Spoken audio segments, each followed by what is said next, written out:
Okay, hello everybody, and welcome to this 15th episode of Riichi Out to Mahjong Friends.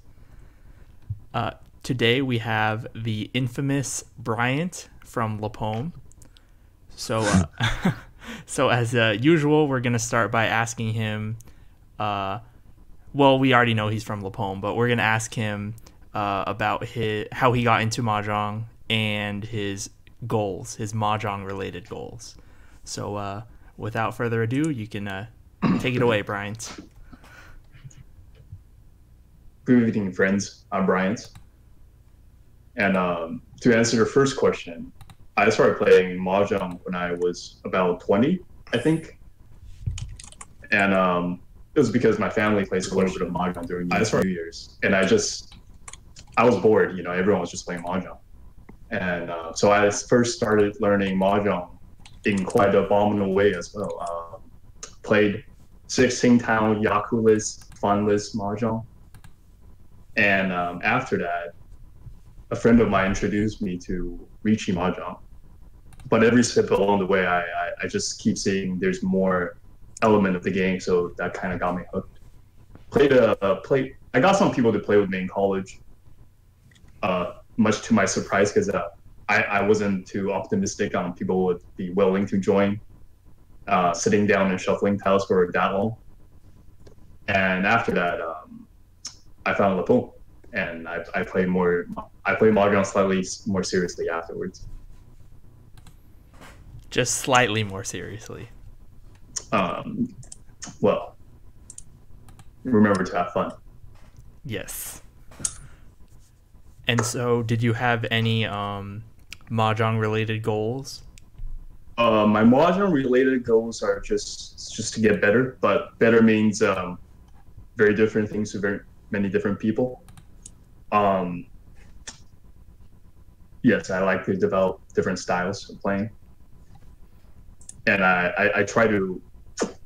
I think the poem is a really nice place because you playing people in real life, you see, it's well. Let me back up a little bit. I think most English speaking players play a lot on Tenho, and that's their primary place of play. Except for the very few who has been fortunate enough to find a physical location to play with real life friends. But on Tenho, my opinion is that the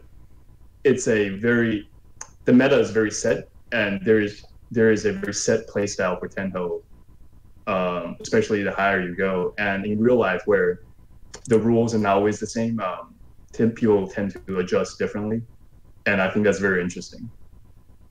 So I try to discover more styles of playing and trying to maybe make one of my own. Yes. Yeah, so on Tenho, as I'm sure our viewers know, like you said, there's pretty much just one way to play.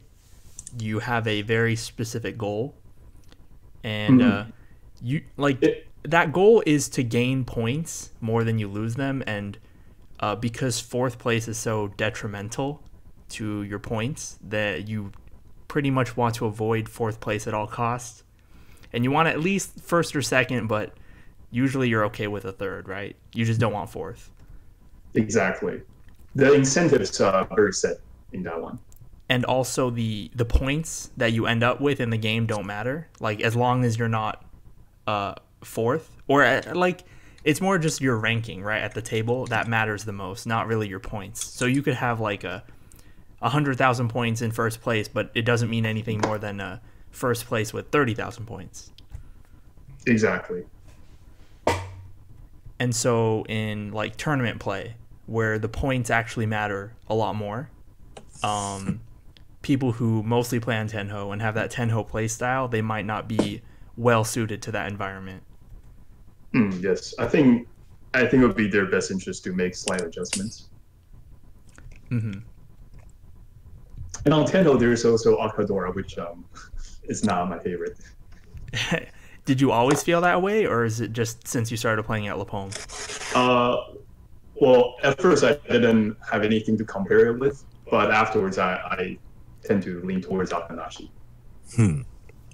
And And why is that exactly? You like most people, they would be more fond of the way they learned, right? Like a lot of people who play on Tenho, they're like, I like Red Door better, even though I understand it requires or it causes more luck in the game, but they still prefer it, right? Because that's what they're used to. Right. My reasoning is that if you are adding Akadoras, then it's much harder to deduce the composition of the other person's hand because you cannot go off based on Yakuts. That's a very good point, I think. Right? Yeah, because I mean, in Taiwanese Mahjong, there's absolutely no Yaku, and I have no idea what people are doing, except that they're just trying to. It was obvious to me in that sense that you can guess out the person's hands as well. Yeah, that's true. Like if their hand composition isn't tied to anything, then you don't have anything to go on. Right. Remember, I don't know if our readers have read 10 by any chance, but I think in one of the later arcs where it's East versus West and they're playing with the Mahjong restrictions, you see like they really go through everything to try to see what Ten was going for the Mahjong.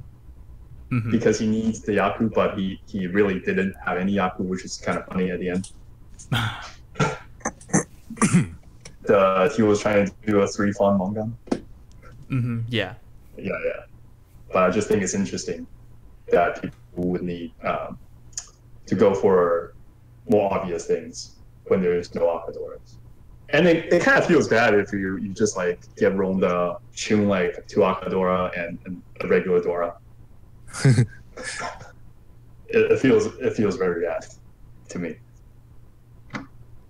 Yeah, I mean, like I agree with you, but like to argue against that, you could say, well, you could be the one who has the Akadora that game, and on Tenho you play such a large number of games that luck should average out. I mean, it obviously doesn't feel that way in every game, but that's the hope. That's what online players cling to, right? You play a ton of games and you hope that your skill will shine through over like the tens of thousands of games that you play. Oh, speaking of that, for a large number of games, on Tenho is interesting because you always play. In real life, there's a different element than just the psychological like looking at other people part. But on Tenho, it's really hard for you to maybe match up to the same players unless you're in Toho. I mean, in Holo. So you're always playing with strangers, and playing with strangers, I think you have to play a little more conservatively. Isn't that true? Yeah, I think that's a good point. Because let's just say, sometimes I realize certain players favor Toitsu hands more. And in those situations, I will kind of not rely on getting my element sometimes. I will not wait until that I can complete my sets. I'll call more because I don't know if they're ever coming.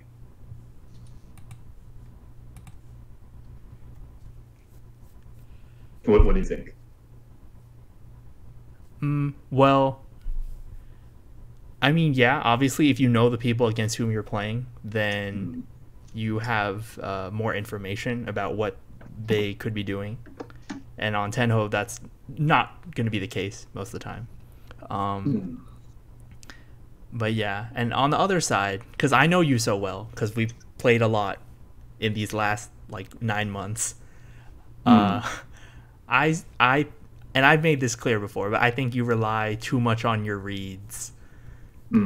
Like you usually make very good reads, but then it doesn't, like Mahjong is not a game where your reads are anywhere near 100% accurate. So like no matter how good they are, it's not going to be something you rely on that much. Like I just think you rely on them a lot. I can agree. I can agree that I probably rely on them more than I should. But the reason behind that is, how do I say this? For another part of training in Mahjong is that you would at the beginning maybe not play absolutely safe tiles, and then when you deal in, you kind of like test your limits on what's safe and what's not. you see the other person's hand more, right? When you deal in. Right. So the motivation is to, you know, push as much as you can and then see what the limit is, what that limit is. So it's kind of in principle to kind of overextend and kind of see the boundary, because the boundary is the optimal point. Yeah, that. So in overreading, I'm trying to work on this.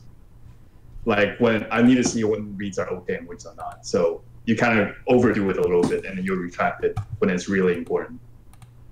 Okay, so yeah, Tina just asked on the Discord.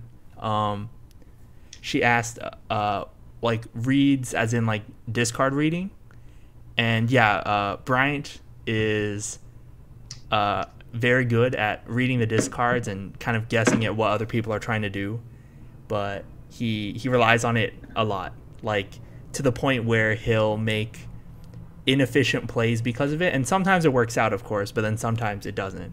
So and when it doesn't, it looks really dumb. Yeah, that's true. Like it just looks like you don't know how to play, really.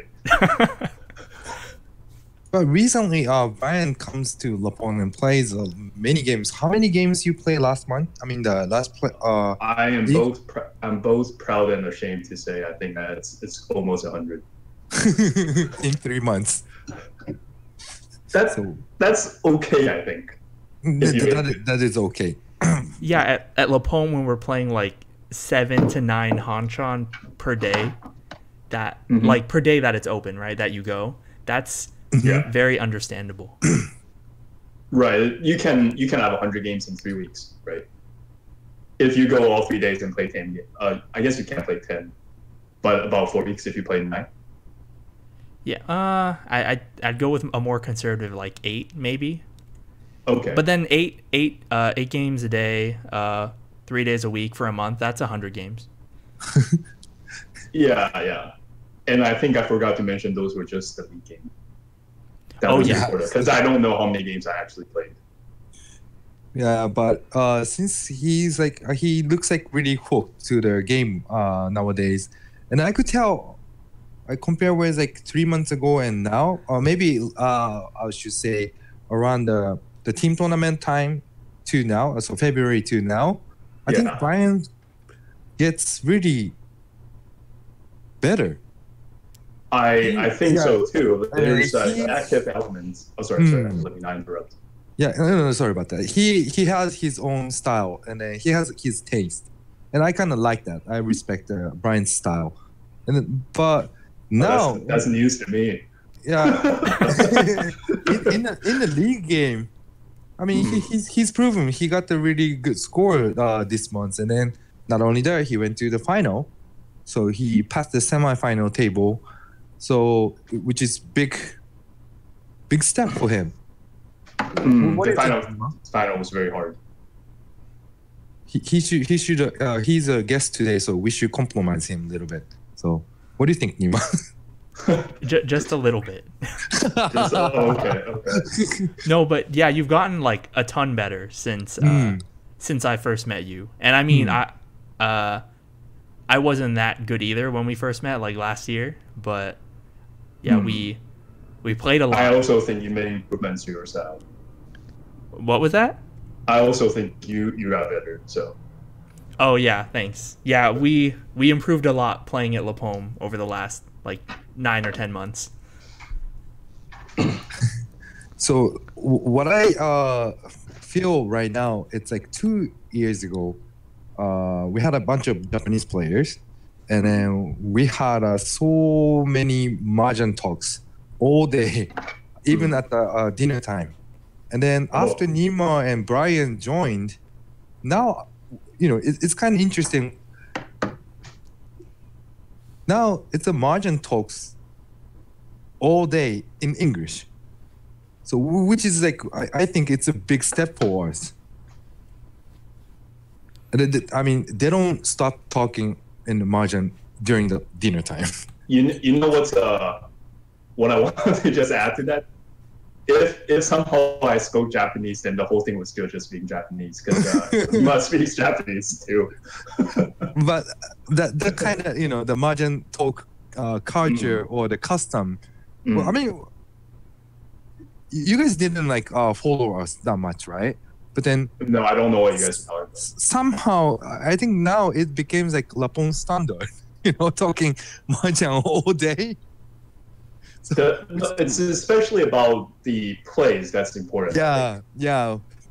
Because I think we're playing a lot, so we're following the game so much, and then it's like, to me it's really nice because that's what I want to happen in this Mahjong community. So. And even Shisho was telling me, man, they don't stop talking Mahjong. I don't know what to talk to him about. That's the only thing we have in common. So that's the big difference between 2 years ago and then now. That there's English Mahjong talks now. Yes. And which is really fun. I think it's hard to get too into Mahjong unless you have a person who is also growing with you, I think. And by that, I don't mean it in like a very sentimental way, but just like if there is no one else doing it, then you feel like it doesn't really matter that you get too much into it, right? Like the competition really drives it, I think. It's like if you're just playing, some tennis with your friend, like casually, you usually will not end up talking about like the plays in tennis, right? Or like a certain way someone served, just like the micro details of the thing. But if there's someone who's also really into it, then that really aids it.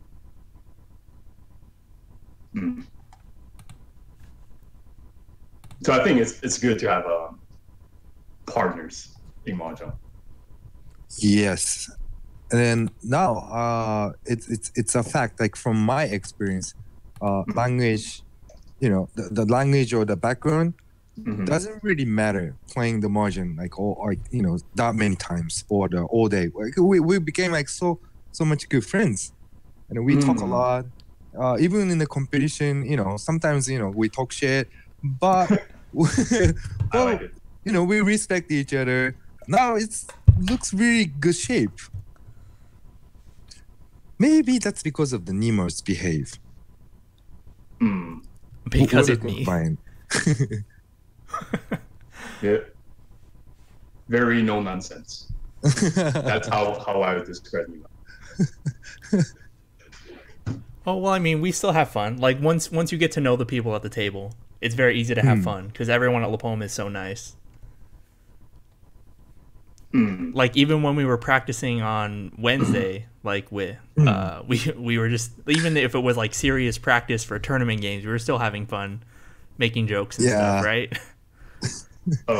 Yes. So let's talk about that Wednesday game. Brian started asking us, he wants to play the multiple game.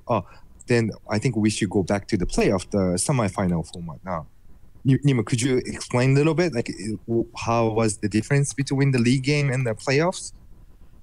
Yes. So, hold on.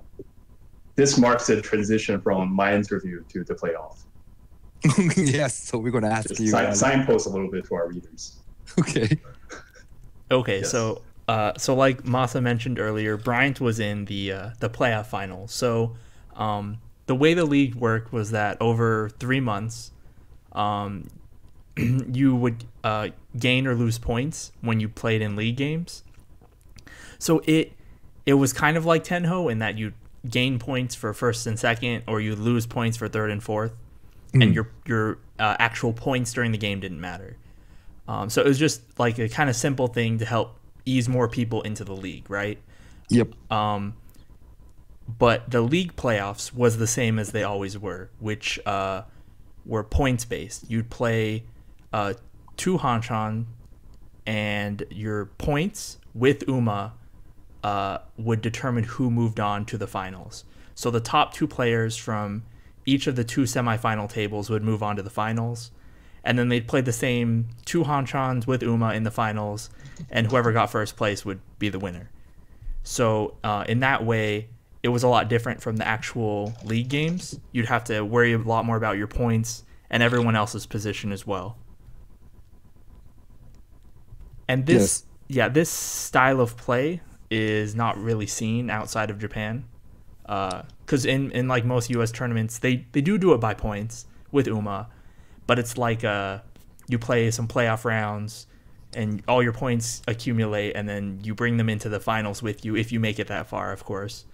And then it kind of just warps the game a lot, and the tournaments are so short that it's kind of hard to really measure the player skill. They're only like a 8 to 10 hanchan, right? And that for this league playoff, you had to play at least 25, or for the leagues, the league games, you had to play at least 25 games, but you could play as many as you want. So encourage people to play more, if anything. It's slightly unbalanced, if I have to admit. Yeah, if you play 100 games, and as long as you have a overall positive average, then you have a better chance of winning, right? Exactly. But then going into league finals, where it's just 2 games of semifinals, 2 games of finals.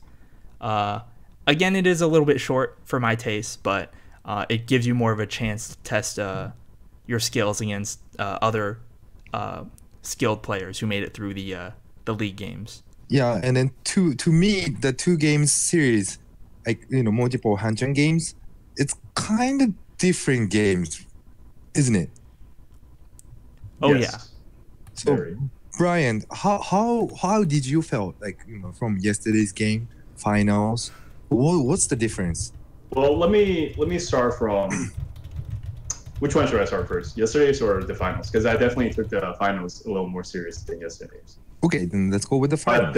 Okay, let's go with the finals, because at that point I can give you like a pretty good perspective on playing just for placement to accumulation. Okay, so I think one thing I learned, there's a realization sometime I had like in the last 2 months. I thought like usually the standard practice is to make a big hand when you're losing, right? Is it not? Hello? Well, I mean, it depends, but usually, yeah, you want more points when you're losing.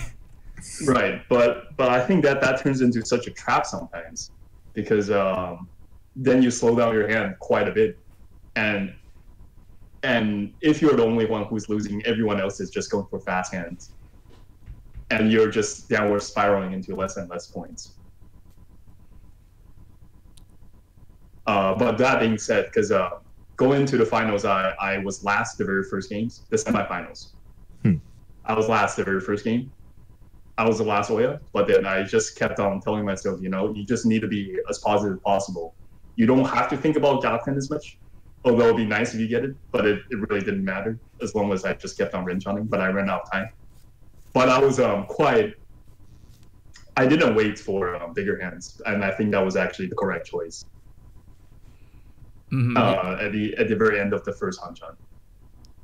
Yeah, when you know there's going to be more hanchan later that you can make up your points in, then being first in the first hanchan doesn't mean as much. So that's why the more hanchan you play in the series, the more I guess you can balance out your bad luck, I guess. Right. The very first hanchan, I dealt in quite a bit. But I think Nemo was on the same table. The deal-ins were quite like reasonable deal-ins, I think. Yeah, I actually they were very big. But they were big hands. I dealt into like 2 Mangan straight back to back, or something similar to that. And none of my reach came out. And so knowing that, I'm just like, you know what? Just stay calm. Always stay calm. Always stay calm when you're playing Mahjong. Nothing good comes from the opposite. Oh yeah, like you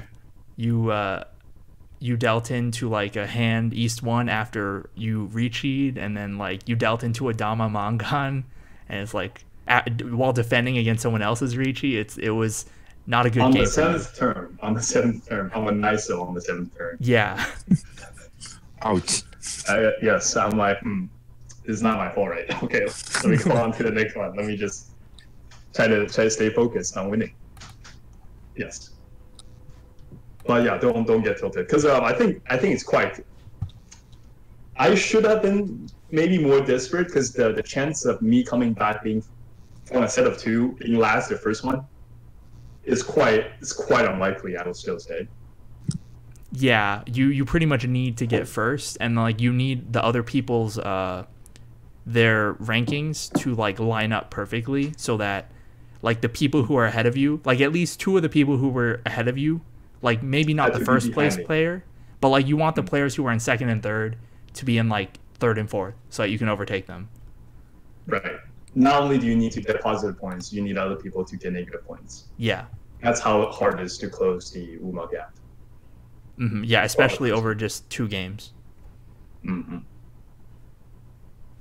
And so in the semifinals, at the end of the first Mahjong was fourth, and then going into the second Mahjong, I just thought,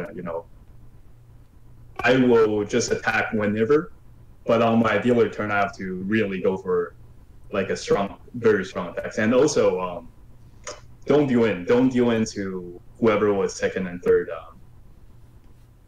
in the first Mahjong. Mm-hmm. Like absolutely make sure they do not win at all. Right. So this element like emerges like in a regular, not non-cumulative game where like second place is okay. Like they're just this second place is still okay. But yeah, you will not be like acting like beyond the table, like it's beyond the tempo. Beyond the tempo, okay. Isn't it? Yeah, like if you don't like, if it's not all just on one game, because one game of one Hanchan of Mahjong can go any way, no matter how good the players at the table are. So, yeah, you usually can't control what happens. So,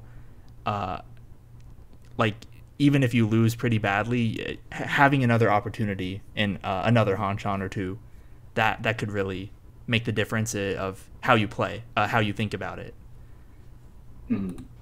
Right. But then, so going into the second table again, you have to realize what the other people are after. So, always remind yourself that Mahjong is a 4-player game, and that other people are trying to do things too, and you use those things to your advantage. Like, that's how you're supposed to play, I think. So going into the second game, you realize third place is also as desperate as you are. I wasn't as desperate as you were. Okay, not as this. Wait, but you need to win. You need to win.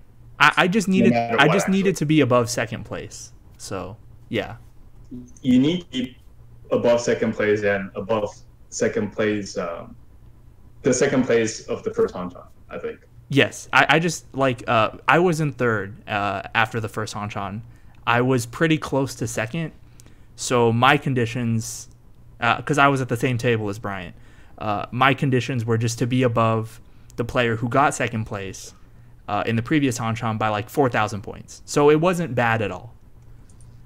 Right, but if somehow that is difficult to achieve, then he will become desperate. Yes. Right. So going into this, you have to realize that, and then first place from the first Hanchans, you usually just gonna coast.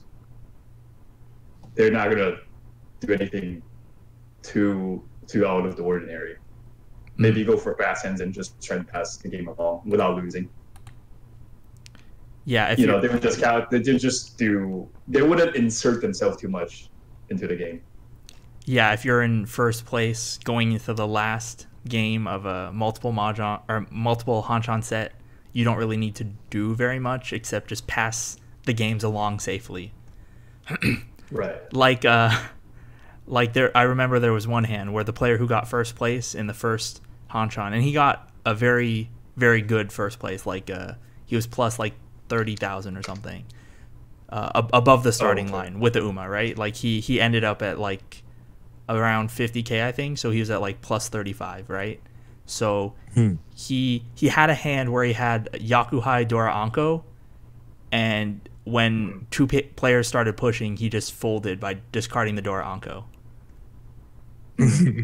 Well, I mean, normally, like in a normal game, you would push that hand, right? Because it's worth at least Mongon. But in this game, you're like, I'm first. I don't need to do anything. I'll just let them fight. Yeah, in that way, the game, might turns quickly, right? Yes. Because second place, third place, they got to do what they need to do. And fourth place needs to come back. So they try to make the bigger hands to come back. Yes, I was very satisfied when they got to the fourth South Fort. And it was when Nima and Aki were like quite close. But Aki was, sorry. Well, I should just refer them to by name. Else it's really hard for people to follow, I think. Yeah, that's okay. That's fine. Okay. Aki got second in the first game. And Nima was third on the first game. And I was fourth on the first game. So in this situation, Nima has to really overtake Aki by the 8,000 point lead at least. But so that needs to kind of be direct or a Hanuman. Or a Hanuman sumo maybe. You in South Fort, right? In South Fort, because that was the last game. Yeah. I needed at the end, I needed like a Hanuman sumo because you ended up getting so many points that I needed to overtake both of you at the same time. So I needed I'm just saying at zero Honba. This is how I felt. Oh, at zero Honba, I could just win anything. I was already ahead of Aki at that point. Oh, you were ahead. Yeah, because I got that Mongon direct hit off of him, so I was like, okay, I'm good. I just need to keep it this way. I see. But regardless, they were close, and that's a very good situation for me because both of them have incentives to push. They would not just fold. Mm-hmm. Right. So well, I think not against each other, really. Yeah, like we could fold against you because if you won, it'll be too bad for you. Yeah. Okay. But I just thought after my first win off Nima, because I won a hand off Nima, I think almost immediately or no. Yeah, in South for Zero Honba, I dealt into like your Honitsu that you disguised really well. Oh, I didn't think so, but okay. Really? Like, because you were holding onto tiles in the suit that you weren't using. Because like you called Yakuhai, and then you called like a Kanchan or something, and then you were dealing tiles out of the other suits like after your honor tiles and stuff. So it's like, oh, like from your hand, right? And then I was pushing because I was Ishan 10 and. Oh, okay, I see. Yeah, and then I ended up dealing into your Honitsu. Okay. I was gonna open more, but like I just didn't get the towel, and I drew it, and so that's why. Mm-hmm. Yes, but that was after that. I felt like very confident on it. At least I got one player like in a very good. I cornered basically Nima, I think, after that run. Yeah, after that I pretty much at that point I could still get big enough hands that I could overtake Aki again, but then. Once you started your Renshan, I ended up needing like big sumos after that. Yeah, so that basically paralyzed one player. But then the way it was sitting, it was also not to my advantage. It would be great if Nima was my Kamisha, but it wasn't. That wasn't the case.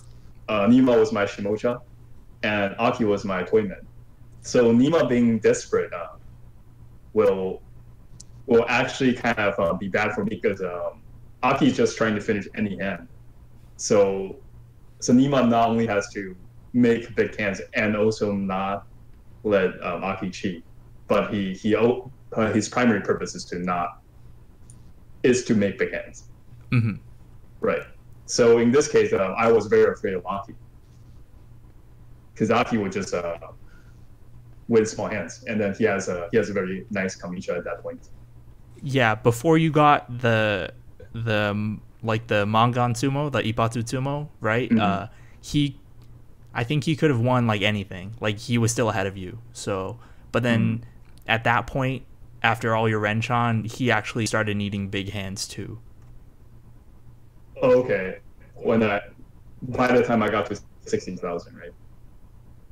Yeah, I think maybe no, I think maybe after you got a little above, yeah, about 60,000. Yeah, that was right. Yeah. So, folks, this is like a general, usual talk in Lapon.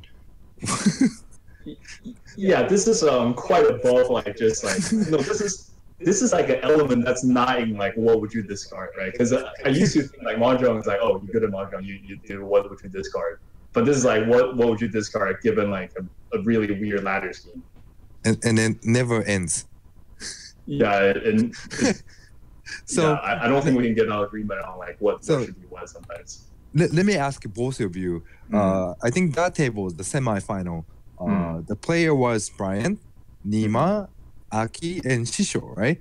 And then Shisho and Aki, those two are very experienced, and then probably the toughest player in Lapon. Like in any situation, they are tough. They are hard to control. And then for you two, young rising stars, how did you guys fight against them? And then what did you thought? Oh, I did very actively try to fight Shisho. I had to make very weird cheese. I was chained tiles that discarded myself. And he just does not know how to stop my cheese at that point, I think. But I mean, I remember him looking very confused. But when you chi a tile that you've already discarded, that's not really a win. That's more like a oops, I messed up. I gotta get this tile back. How do I say it? It's like cheating like a 310 Sun Ninja. Okay, that's slightly better. Something like that. That's slightly better. Yeah, it was that. No, I would not be like, I'm not that bad. All right, and it was just, oh man, it was just quite fun, I think. Yeah, for me. Yeah, for Nima. Yeah, for me playing against them, I mean, I play against Aki a lot and Shisho a lot. Yeah. Like not as much as I play against Aki, but I play against them a lot, so I don't know. I'm kind of used to it, and it's. Oh, I personally don't think I play with Aki that much. I mean, yeah. He goes out for John Sen. Oh yeah, well, the John Sen, it's only been like 20 games. It's not really that much. 20. Yeah, but he doesn't come both days, does he? Maybe sometimes, I don't know. I feel like there are weeks that I just doesn't even play like more than one game. Like there are many weeks I don't even get to play one game with him. Well, I mean, yeah, that happens, but if you come like every week, then you'll play with them eventually. Okay. But yeah, so I play with them a lot, and I'm kind of used to how they play. And since they're good players, it's easier to predict like what they do, right? Like if they don't know what they're doing, or if they play like Bryant, then it's hard to it's hard to see what they're gonna do. But since they're really strong, experienced players, and I play against them a lot, I can kind of I understand what they're trying to do most of the time. And then for Nima, you're playing a lot versus Aki, and then don't you think Aki has like too many like Haneman sumo like situation? Like he does like a lot of big comebacks, right? And I know he does for the big hands, but it's not like quick hands player. But for me playing versus him, I always try to not let him do like what he wants to do in a later situation. I want us to finish the kyoku like quickly as possible to get the better position. But he always does to make the big comeback. Who's the other 2 person on the table? I don't know. Oh, I mean, because I think it really matters. That's true. It doesn't matter. Yeah. So now, Bryant, you know, sometimes we need to cooperate, right? Even we are playing each other. I mean, I remember you saying that on Wednesday. My bad. It was not what I thought it was.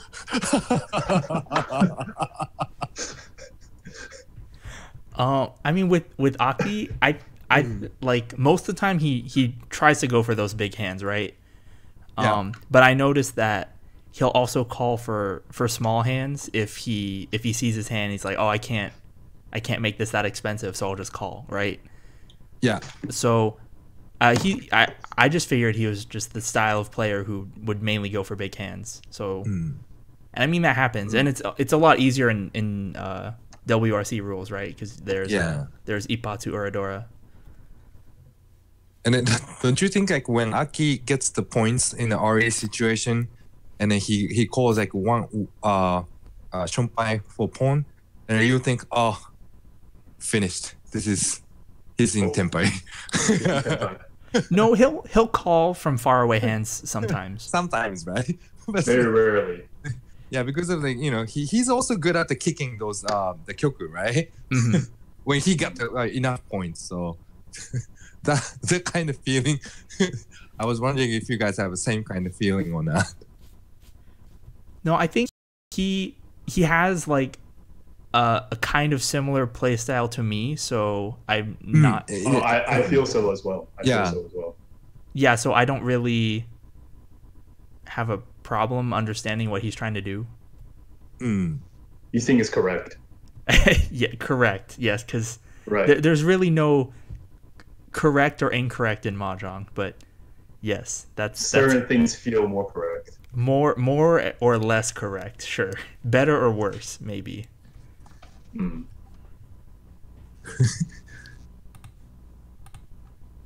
And I think the contrast between him and Shisho is also pretty big. I think Shisho rarely reaches. He does. but he likes to open hands. Yeah. Less. He a lot of time he just humos. With that one hand, I think I see that a lot, or maybe just from the past, maybe just the week I played with him. Yeah, they're both kind of different, but both of them, I don't know. We don't have like exact data, but yeah, maybe the tsumo ratio, meaning reading the what's left in the yama skills are kind of high.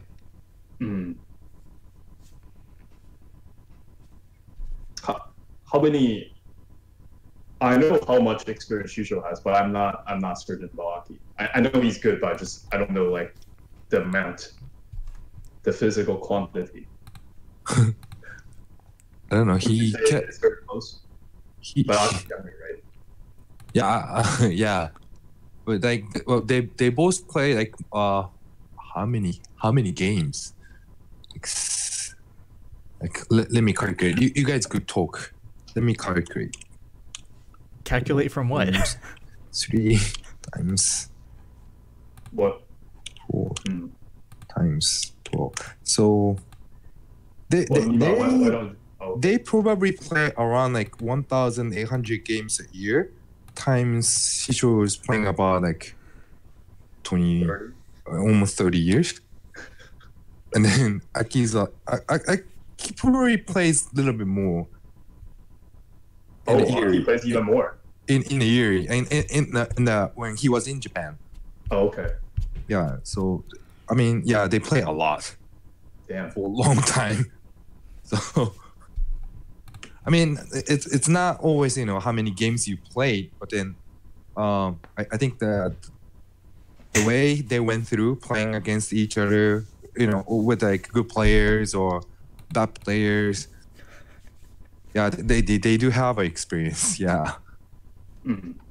Yeah, from the semi-final other table I was in, like similar player Shin-san, he has experience, and then I played against him in the playoffs a couple times now, and again I felt he's tough player to handle. He always does to come back, and then I do my best, try not him to do what he wants to do. But things doesn't go well sometimes, and then he always does really good in the result. So I gotta find out the way to go to the final game. You just have to get a Yakuman. I know. Junko had a Yakuman. The two. I feel like that would put you so far ahead that even in 3 games, you're still pretty safe in the 3 games. Yeah. Yeah, unless you like screw up real bad, then a Yakuman is a lot. That's like 2 first places. Mm, that's true. So what about how about the final games, like final two games, Brian? Oh, the final two games was also very interesting. Um, I knew who I did not want to be in first. Oh yeah, no. Okay, let me back a little. Like before even the semifinal, right? I was asking Nima like, do you have any preference on who you want to bring to the final table if you're first? Because you do kind of have a choice, right? Yeah, Kind of, but it's very. I was just asking him how he feels about the game. yeah, like you have some control over it, but it's unless you like win the first Tanchan by a lot, you can't really choose who you're really gonna bring with you. Like if you get a really good first place in the first Tanchan, you can kind of like help the player that you want to bring up. But if you're coming from like third or fourth, then you really can't be bothered with that.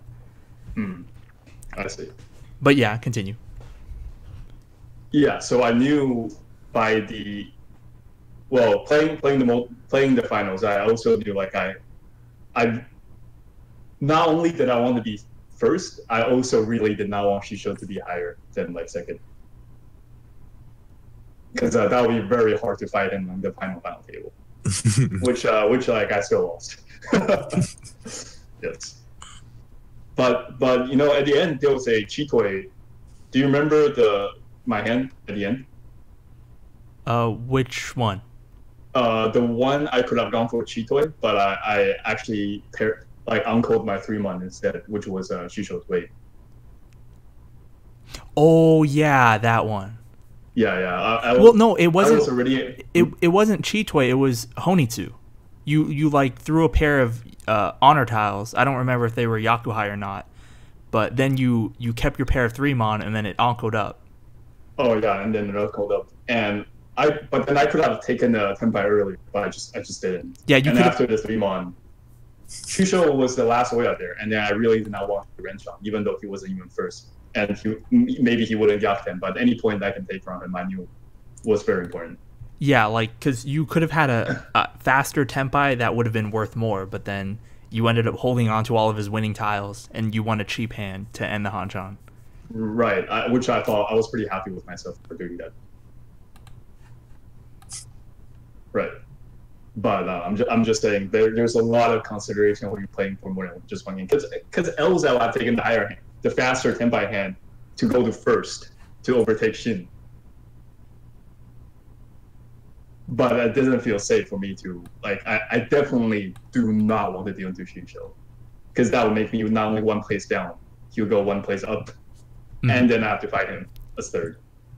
I would just take my second, and having him be third would be much better. Even though I was quite close to Shin, I remember. Right, that's right. Right. So I was thinking that, but like this also is not a normal element of the league games, in my opinion. Yeah, it's not. Like normally you only worry about the Hanchan that you're playing, but in this you have to worry about the Hanchans that you've played or the Hanchans that you're going to play. Worrying the Hanchan that you have to play is very hard. But I guess the mini version would be kind of like the Tongpu and the Cells part of the game, although they're quite short. But yes, that was my first time thinking about these elements, and it was very mentally draining. Like on top of having to read hard discards and good plays, like I had to really think about what do I want.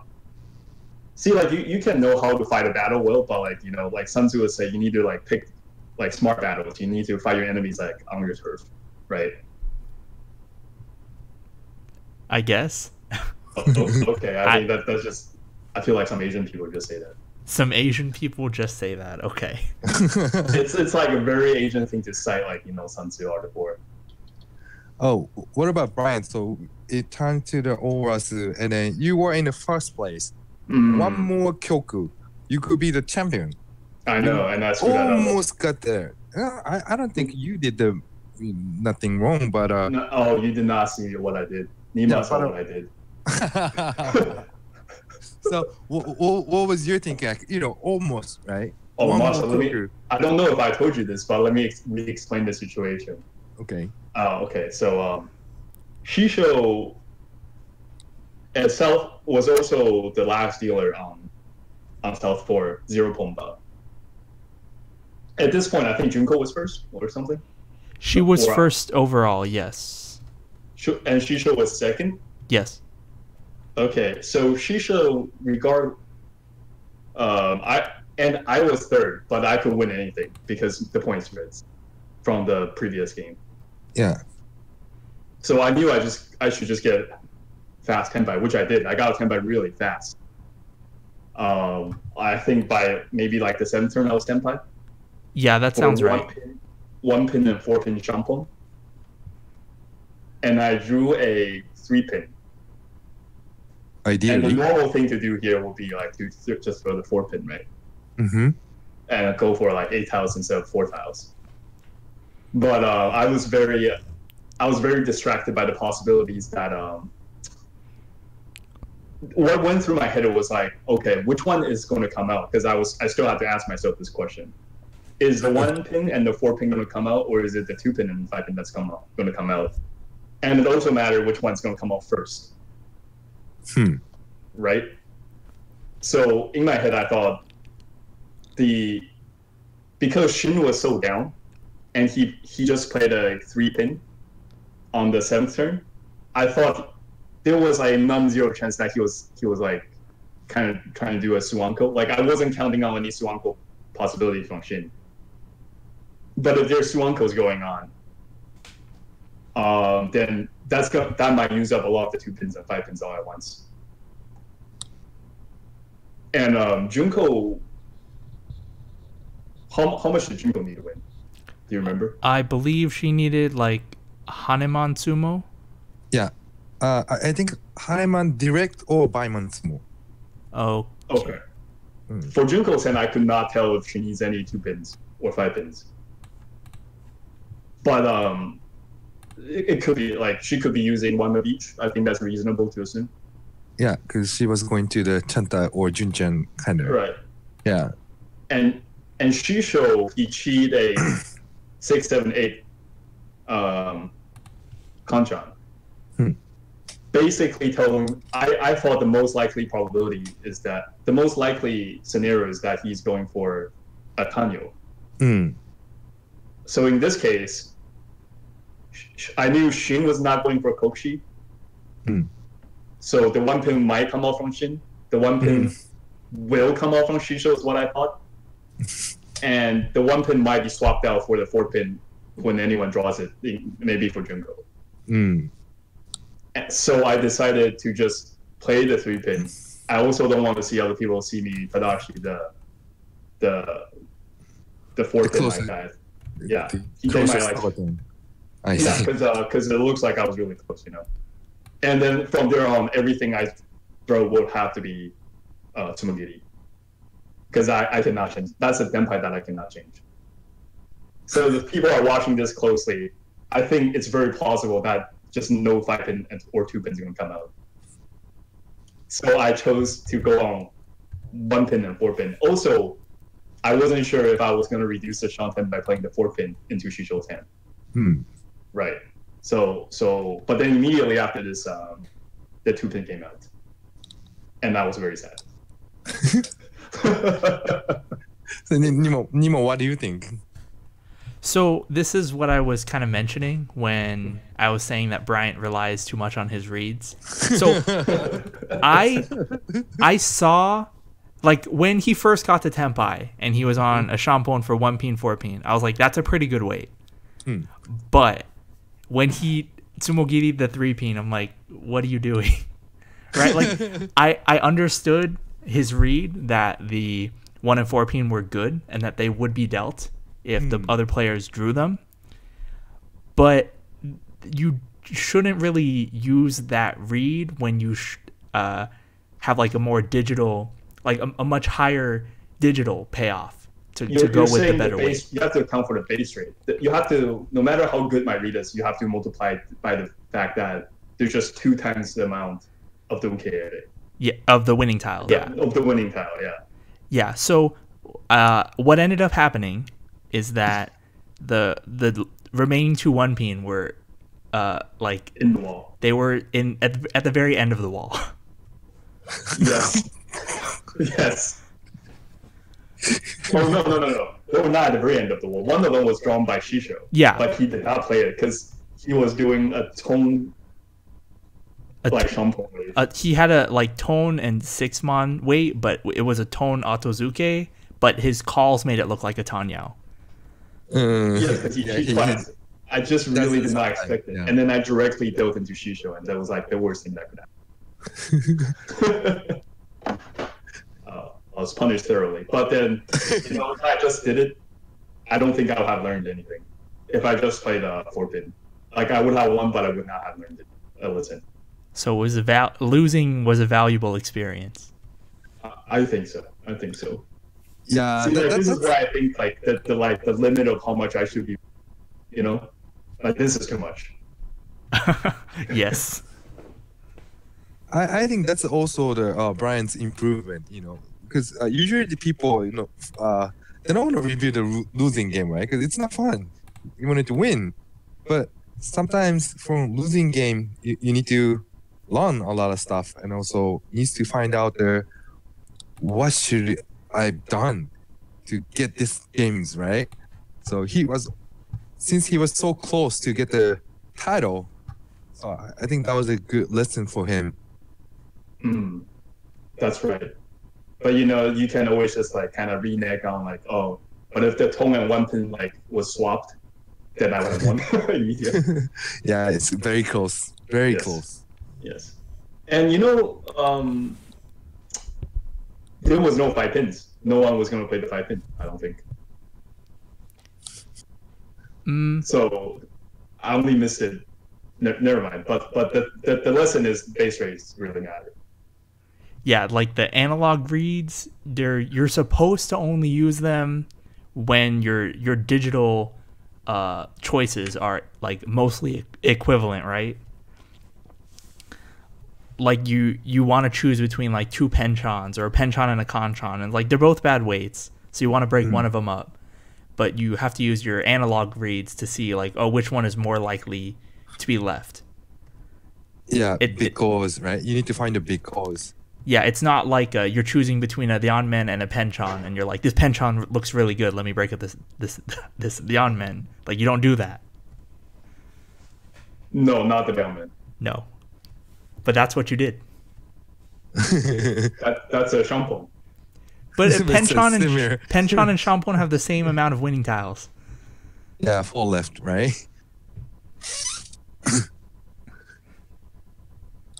The risk assessment went a little longer because there's also the case you have to consider the possibility that you don't win, because not only do you have to think about this hand, but if you screw up, what's the next battle you're gonna have to fight, right? Yes. If Shisho does win because I picked the lower weight, it's not that I'm out the game. That's true. That's true. So I thought it was kind of okay, because I really thought the 1-pin would come up at the end of the game. And then since Shisho ended up winning off of you, he ended up in first place. But since there's no Agariame, he had to continue playing, and he wasn't. But still in a close game. Yeah, he wasn't in a position where he could just fold his hand and be no 10, unless certain other conditions were met. So that ended up in another crazy game for South 4 1 Honba. That one I also made a major or minor mistake. The effect is pretty major, but the play, I think I can kind of forgive myself for screwing this one up, because I really just didn't understand the overall point conditions. Yeah, because this is my first time doing this. I will cut myself a little bit of slack on this. So after that, what was his condition, Nima? I needed to sumo a Mongan. Whose conditions? Bryant's? The Bryant's sumo Mangan. But at the almost end of the game, he tried to go for the Keiten. Yeah, he was going for a 1-2-3 Sanshoku, but his hand just wasn't advancing at all. So he started calling around like the end of the second row, if I remember correctly. Right. Because that's when I like, I did not realize K10, like this would go with K10. I really just didn't think of that. So now, Shisho just needs to be careful. Direct hit for above 39. It was 2000. The 2000. difference. So the way the points worked out, actually, Shisho was 2000 above Junko. Actually, I have it on the spreadsheet. I could show it. Oh, okay. Go ahead. Because that was very tough to calculate, and it was one of the closest game. But we couldn't video record it this time, so. Okay, so here is the point spread. Yeah, so I was I plugged these in while I was editing the article, so I had it ready. Oh, good. So with this point spread, for Bryant to be ahead of Shisho, he just needed Shisho to be below Junko. So since their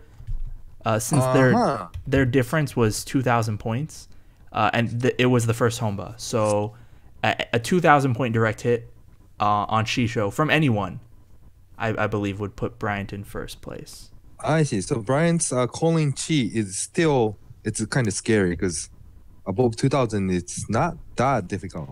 And at the same time, if Junko and Bryant were Tenpai and Shisho were no 10, then Bryant would win because the change in points would be 3,000, and Junko would get above Shisho.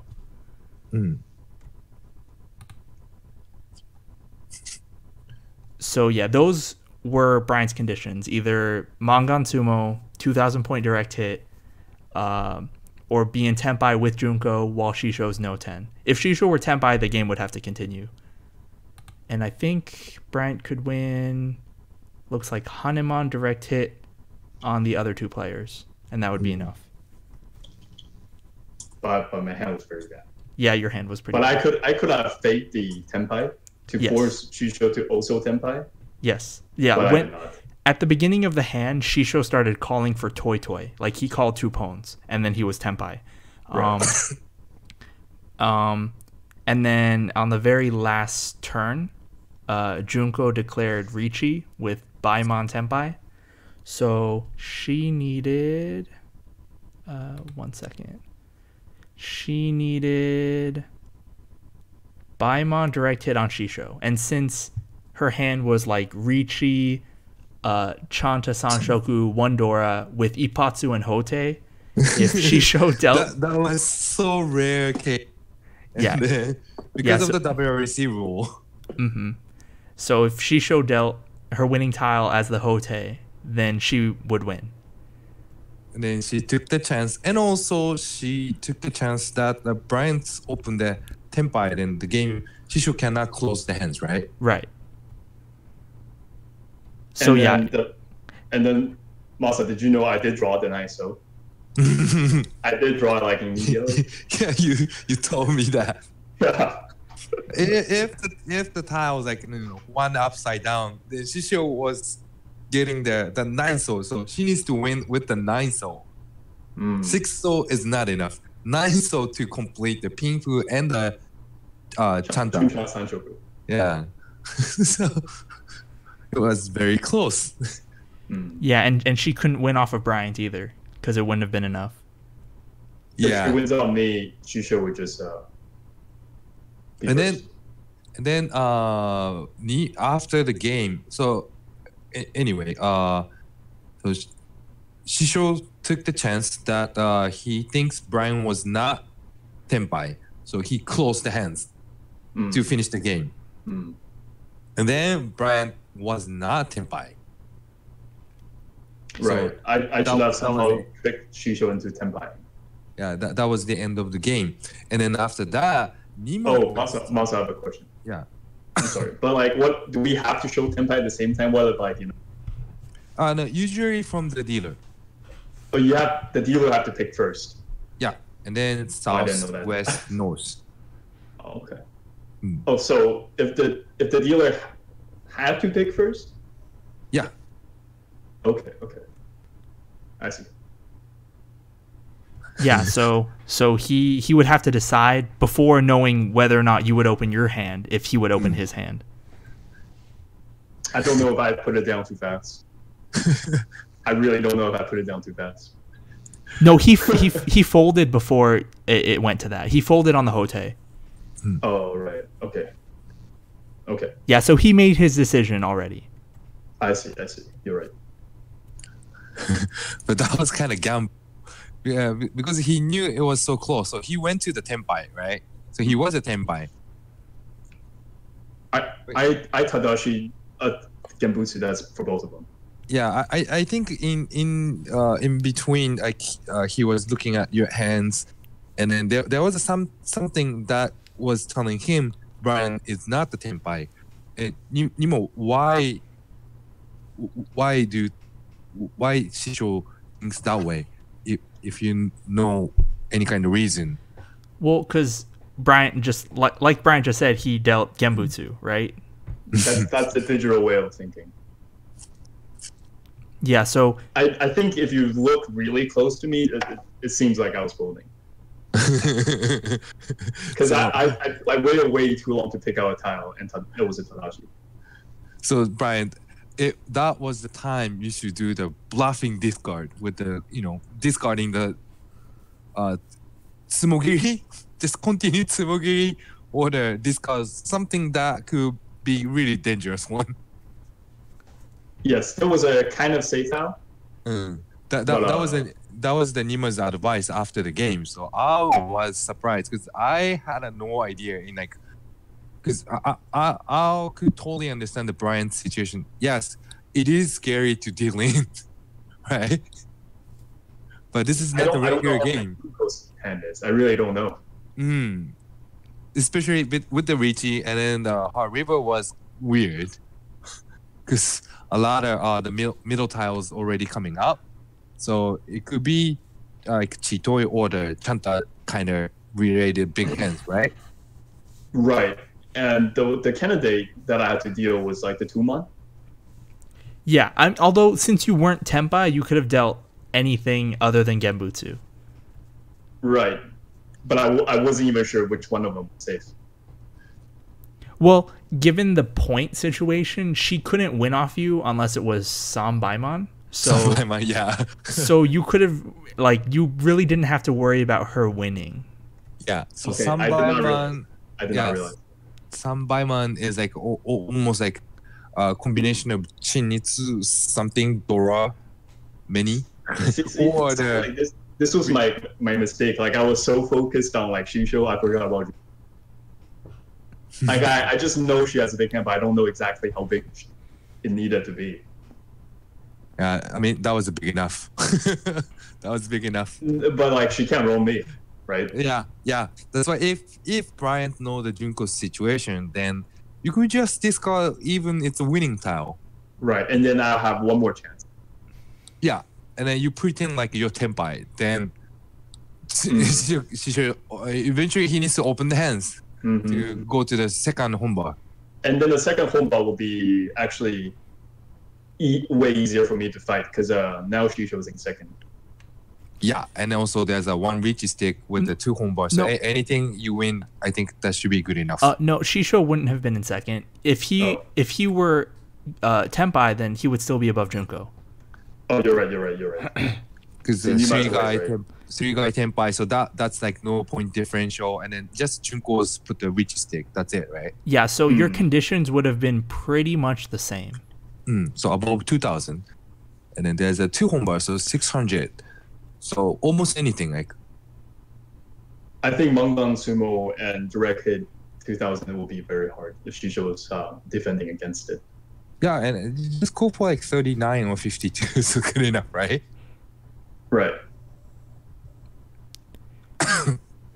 But that has to sumo. I have to sumo.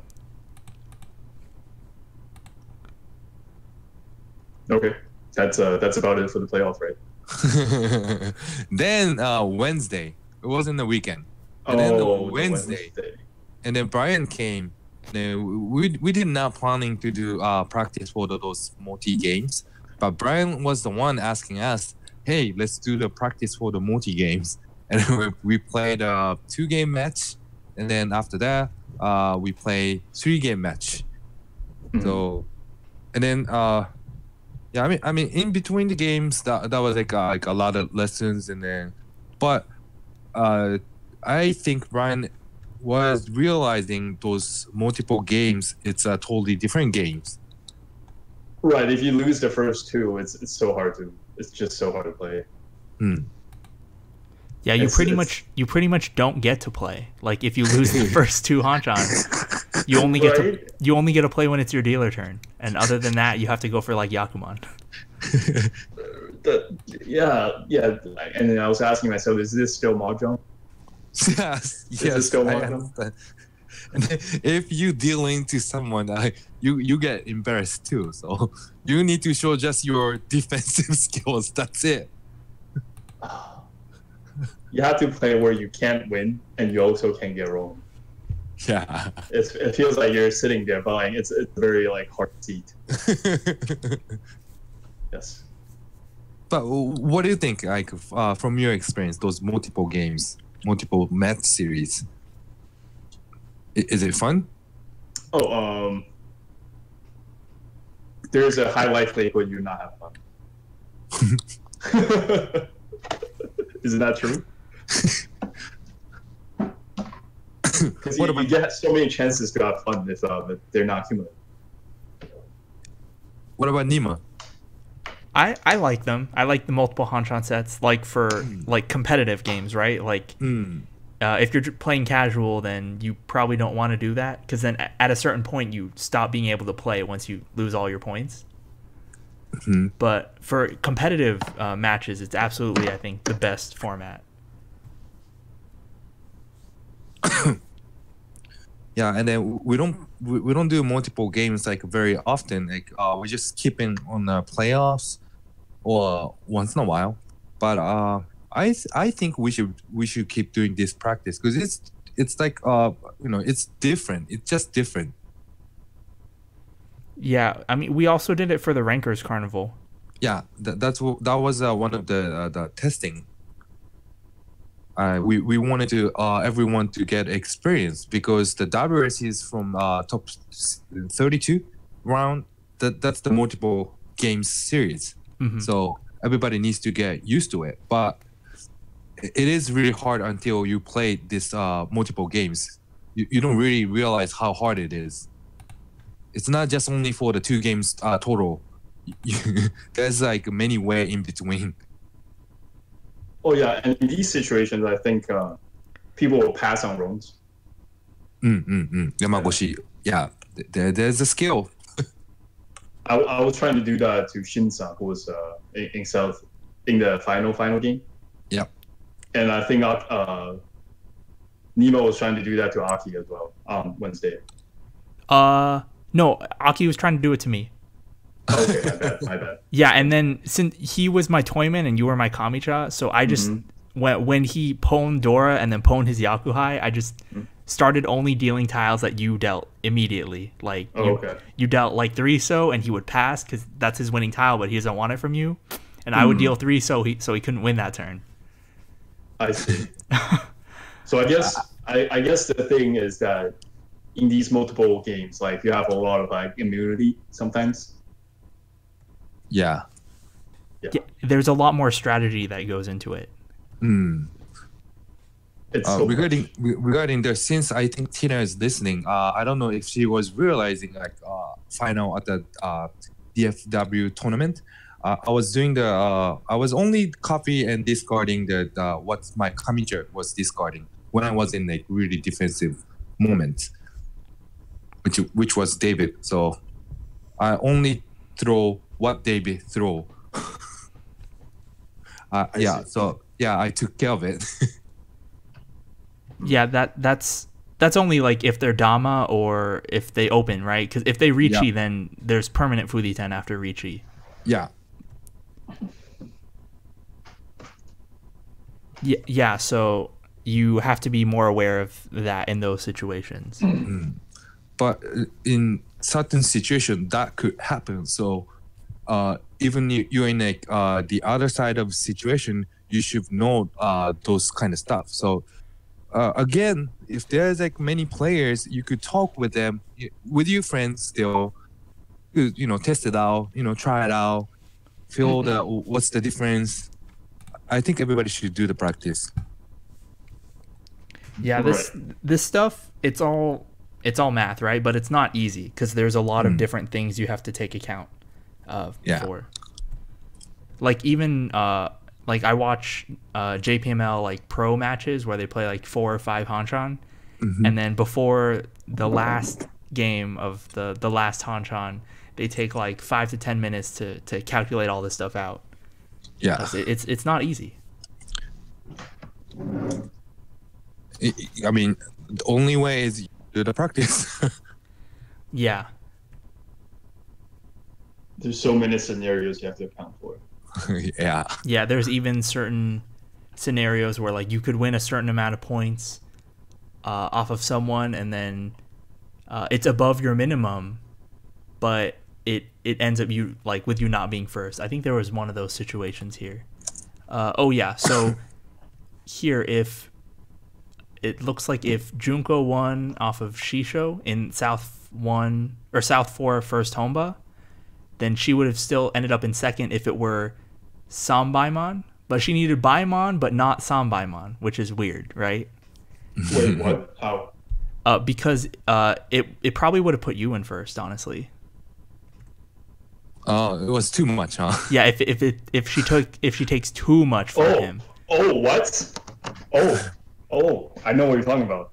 I did not think of this. Yeah, I like didn't think this was possible. These situations can happen because of how the UMA works. Like I've had a situation where like I had to win a hand, but it had to be below 2,000 points, so I didn't help. So I didn't help Shisho overtake another player. So like I was throwing Dora and stuff because like this hand needs to be really cheap. So she needs to be first, have Shisho be second. She can't drop Shisho to third. Yeah, because then you would gain another 10K in the UMA. My God. Yeah. Oh my God. This is the edge of insanity. This is the edge of sanity. I don't see. Like I don't know. Like how are people actually gonna get good at this? But Not JPM though. Sorry, another question for you guys.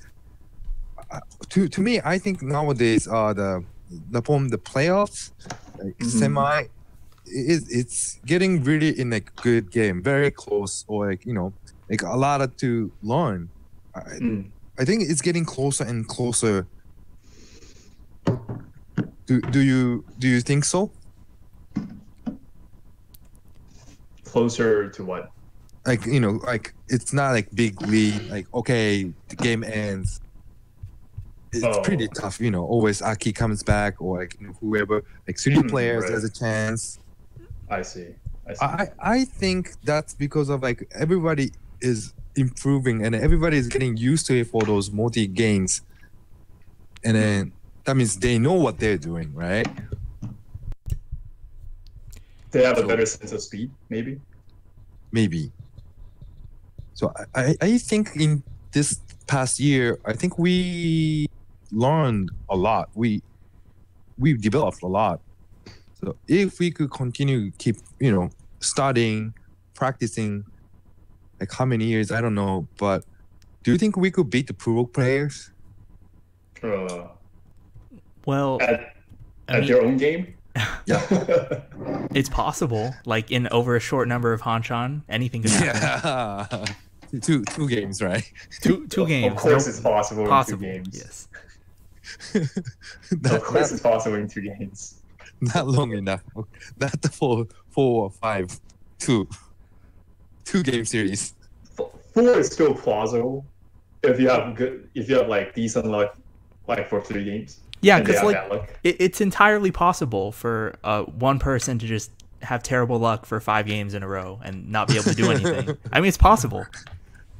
Yeah. I wonder how the US players are gonna do this though. But that's our mentality, and we are preparing. So I want everyone, if they are really willing to take the world champion, then they gotta do it. They need to do the practice every day. Because No, they just need to practice it like correctly. Hmm? I don't think you have to do it every day. They just have to practice well. Because you can practice, but if you're not practicing in a way that helps you improve, then it doesn't help, right? Oh, correct. You can binge play Ken all you want. You're not gonna get better. Oh, that's true. Good example. Like that's like me for like maybe a year or two. And I think it will also apply to many people. So hope something's gonna change. But it is fun. It is. I think just like throwing it out there, I think people can do like mock tournament. You know, just get like really good players to just practice this. Yeah, and I mean you could do it over Tenho too. Like you can make your own tournament lobby and set the UMA and whatever however you want, and then just do that. Oh, I don't know how to do that. Do you know how to do that? Yeah. How do you do that? You just make a tournament lobby. You can change the settings. Is it free? Yeah, it's free. Okay. You just need to know Japanese. Oh, you can read. We just need more people. Tina, see, Right. Tenho Tuesday. You should do this. Yeah. Host a tournament every Tenho Tuesday. Every Tenho Tuesday. Even though I'm not really part of it, I just joined recently. That's good to try out. Oh, but yeah, at like very close to the beginning, Tina asked a question, but we kind of like moved away from that topic. So I said we'd come back to it. What's the question? She asked like how do you characterize a person's play style, like with regards to like Bryant or regards to me, like how do you classify their play style? Oh, okay. I want to hear your answer. I mean, Masa, you've seen us both play. How would you characterize our play styles? Wait, Bryant? Masa. I want to say, can you answer like how do you characterize the playstyle in general? I mean, the Bryant's open hands a lot. Not So a they're lot. so they're calls. Not a lot. But yeah, he opened the hands frequently. Nima also does it, but not frequently as Bryant does. And then those two shikake is kind of different. What's Chicago? Like the way they're calling to get the tempai. Brian, sometimes it's really hard to guess like what he's doing because sometimes it misreads me. It's he called a chi or pawn, and we're assuming it's a toy or let's say like tanya or like either way. But then it was like wrong side. It has like a yakuhai anko, and then with the tanki, and then I was like, what? But somehow the interesting part is usually that kind of the calls is like 13 or 26, right? Yeah. But Brian sometimes has like 52. Oh, I like those. I really like the 40. But that kind of damage, it 52 is kind of big points. So If it's wrong, I think it's pretty good. It's wrong. yeah, and then also Bryant's he does a lot of free and cheese. Oh, That's I think just recently. So if I'm at the coming chair of Bryant, and then in a certain situation, I don't want him to get cheat, so I just discard the Genbutsu, and he called chi, and then wondering why. It causes great psychological damage when people doubt themselves. Yes, and then he sometimes does the bluffing to discard the Shonpai's Dora, and which everybody's freeze. That's not really bluffing. Now we know Bryant will throw Dora for no reason, Well, I told you my reason. which is a bad reason. I mean, sometimes it's not that you want to win. Sometimes you just don't want other people. I guess you try to maximize. I think Nemo maximizes his points more, but I just try to make other people not win as Yeah, much. I would say that. That's why I like to call four hands. And Nima likes Riichi a lot. More than me. I actually really don't like Riichi. Oh. I do it because it is the best thing. It's very overpowered in rule sets with Ibatsu and Uradora. I actually prefer Dama, but you can't really beat the value that Riichi gives you. When it depends on the point situation, but you need to watch Nima closely, because if he has the points, then he does Dama. And then also he calls, and then he, in the situation, he tried to go for the K10, but is that really K10 or with something you could win the hands? Nima is like very fundamental player, I think. If you want fundamentals, he's always right. Yeah. Yeah, I guess I just play in what I would say is a logical way. Like if you're ahead, it's okay to make cheaper hands, but at the beginning I try and Riichi to make big hands, because Riichi's just too powerful. Yeah, and then also Nima's defensive skill is very good. Yeah, recently I've been playing more aggressively, trying to practice like my reads, but I tested it too, because sometimes you need to believe your reads or test it out, right? Because of that came out with the Tedashi, and I think that's the 1-4 pin or something like that. Then you need to test it out. Like other than 1-4 pin, you need to discard to prove yourself. I don't try and go that specific, because that's too much, I think. Just try and read what's safe rather than what they're actually waiting on. But in a critical situation, because you have no Ampai and then like Suji and then some kind of other Suji, and it's a Toitsu. In that situation, watching Nima's choice is kind of fun. Because in a tough situation, so either way, it could be wrong, right? Yeah. But you need to come up with some kind of excuse or a reason to decide which one, right? You have to come up with an excuse in case you deal in. Yeah. Exactly. That's good though. That's good though. So on the Wednesday, I was telling Brian, in some situation, Nima got stuck, and then he picked the best tile from his hand and deal in. Then I do respect. Yes. But if Brian did, then I'm gonna yell at you. So. I mean, Nima's reasoning makes sense. But but if I'm relying on my reads, I can't really. It's hard to express all the details and the multiplication of like some probability. It's really just hard to say it out loud, even, I think.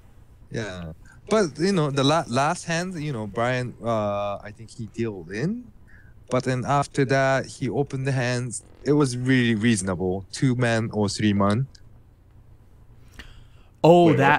That one when we played with Vincent. Yeah, I think if I was in his seat, I would discard 2-man. Yeah, because it was Genbutsu against the Riichi. Yeah. Although that Riichi came from like a player with negative 7,000 points, and everyone else was above 30,000, so it's like if it's not a Yakuman, it's not going to be anything. But but the gap will be very hard to close by the next game.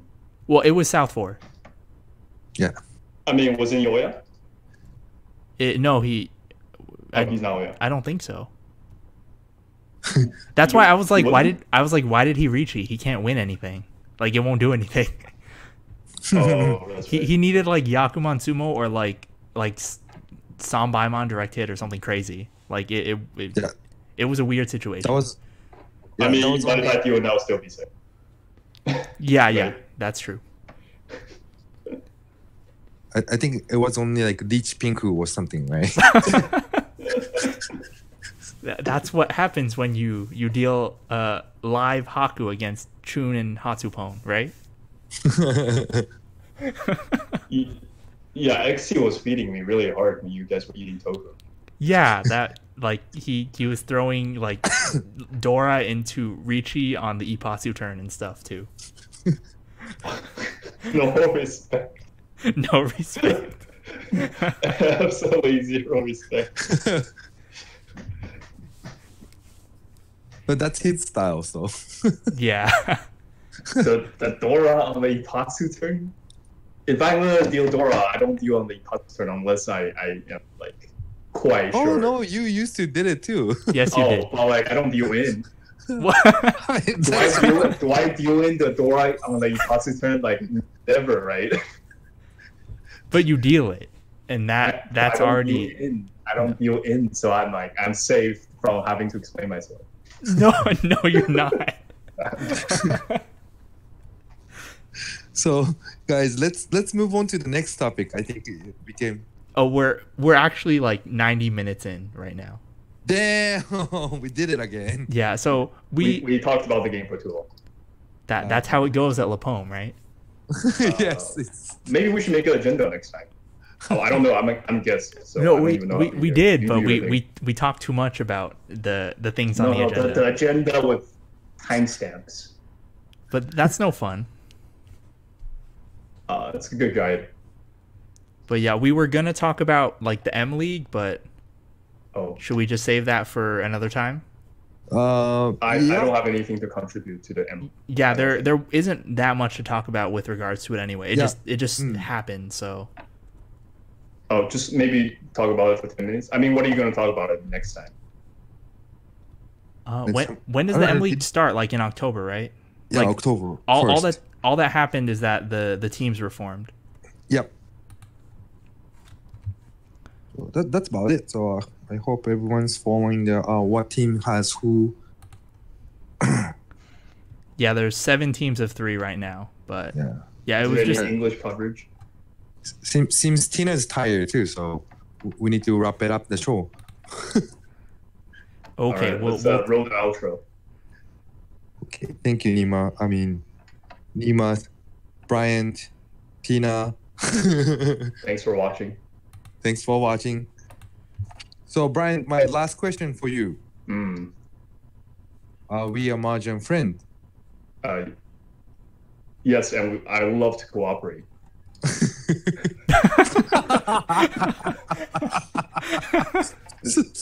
I don't think we should do inside jokes here. Yeah, that was an inside joke from yesterday. Okay. Could you explain?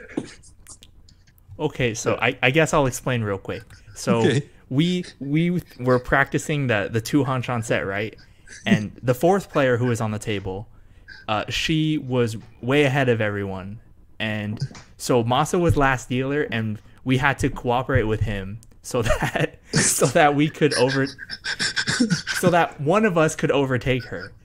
And so we explained that you're only friends in Mahjong if or you only cooperate in Mahjong and you're only friends if the other person's helping you, right? I was not helping Brian. Yeah, we backstabbed him and then he just keeps rolling me and sumoing on my. Like, but this is not helping. This is not cooperating. What are you talking about? Well, yeah. Don't sumo on your friend Zoya turn. It's very rude. It's very rude. But you weren't friends at that point. You were friends afterwards because at that point you stopped having a chance of winning. So that's when you have to make friends. I see. It's hard to make friends in Mahjong. Yes. Yes. At least not while you're on the table. Yes. Okay, guys, let's wrap it up. Okay, so that's it for this stream. It was another long one, but thanks for sticking with us and watching. Thanks for tuning in. See you next time. See ya. Reaching out to friends. Good night, everyone. Good night.